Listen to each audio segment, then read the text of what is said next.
नमस्कार, स्वागत है आपका मेरे इस नए वीडियो में। मैं हूं Pankaj Matpal, certified financial planner, और आज मैं दूंगा एक सवाल का जवाब। और ये सवाल बेसिकली पिछले वीडियो में जिस क्वेश्चन का मैंने आंसर दिया था उसी का पार्ट है।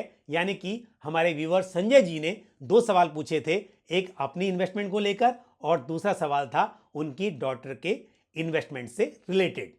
तो आज के इस वीडियो में संजय जी की डॉटर का जो इन्वेस्टमेंट है उस पर चर्चा करूंगा और उस पर मैं अपनी राय दूंगा। संजय जी ने बताया कि उनकी डॉटर ने म्यूचुअल फंड में एसआईपी करना शुरू किया था 2018 में, लेकिन उसके बाद उन्होंने एसआईपी स्टॉप कर दी और उनके पास total around 8 lakh rupees mutual fund में इन्वेस्टेड हैं। उसके अलावा वो 1,50,000 रुपीस एवरी ईयर पीपीएफ में भी इन्वेस्ट करती हैं। अब संजय जी चाहते हैं कि उनकी daughter 1,50,000 per month mutual fund में एसआईपी के जरिए निवेश करे। उसके लिए संजय जी ने कुछ स्कीम्स भी सिलेक्ट की हैं और वो चाहते हैं कि जो 5 स्कीम्स उन्होंने सिलेक्ट की हैं उनमें 30,000 पर मंथ की एसआईपी की जाए। जो स्कीम्स संजय जी ने सिलेक्ट की हैं उनकी डॉटर के लिए, मैं उनके नाम आपको बता देता हूं। वो हैं ICICI Prudential large and mid cap fund, ICICI Prudential value discovery fund, ICICI Prudential equity and debt fund, Parag Parikh flexi cap fund और साथ ही PGIM India flexi cap fund. यहां पर मेरी सलाह यह होगी कि एक तो एक ही फंड हाउसेस की बहुत सारी स्कीम्स और साथ ही एक ही कैटेगरी में मल्टीपल स्कीम्स में इन्वेस्ट करना मेरे हिसाब से सही चॉइस नहीं रहेगी। तो जो 5 फंड्स आपने सिलेक्ट किए हैं उनमें से एक अग्रेसिव हाइब्रिड फंड है और बाकी जो फंड्स हैं वो majorly large cap and mid cap oriented हैं। यानी कि large and mid cap fund है या फिर फ्लेक्सी कैप फंड की बात करें तो उन फ्लेक्सी कैप फंड्स का भी मेजर एलोकेशन लार्ज कैप और मिड कैप स्टॉक्स में है।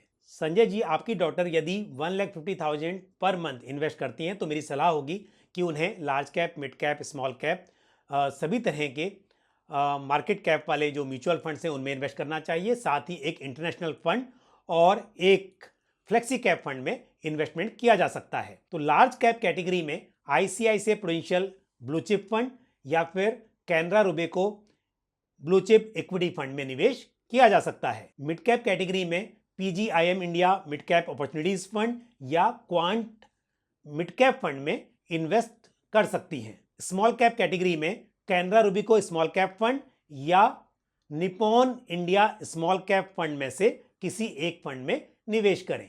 साथ ही एक इंटरनेशनल फंड जैसे कि ICICI prudential US blue chip fund या मोतीलाल ओसवाल नेस्डेक 100 फंड, इस तरह के एक इंटरनेशनल फंड में इन्वेस्टमेंट किया जा सकता है। साथ ही एक फ्लेक्सी कैप फंड भी पोर्टफोलियो में रहेगा तो ये ठीक रहेगा। तो यहां पर Nippon India flexi cap fund या पराग पारिक फ्लेक्सी कैप फंड, इनमें से किसी एक फ्लेक्सी कैप फंड में इन्वेस्टमेंट किया जा सकता है। तो मैंने यहां पर 5 कैटेगरीज पर अपनी सलाह दी है और उन कैटेगरीज में कुछ स्कीम्स के नाम भी सजेस्ट किए हैं। और यह मानकर कि आपकी डॉटर का इन्वेस्टमेंट होराइजन लंबा होगा, उस आधार पर मैंने इन स्कीम्स में इन्वेस्ट करने का सुझाव दिया है। तो मुझे उम्मीद है कि संजय जी के सवाल के उत्तर में काफ़ी और व्यूवर्स के सवालों के भी उत्तर मिल गए होंगे।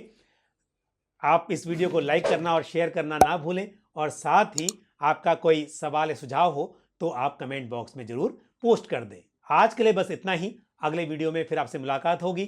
Thank you. जय हिंद। म्यूचुअल फंड निवेश बाजार जोखिमों के अधीन है। योजना से संबंधित सभी दस्तावेजों को ध्यान से पढ़ें।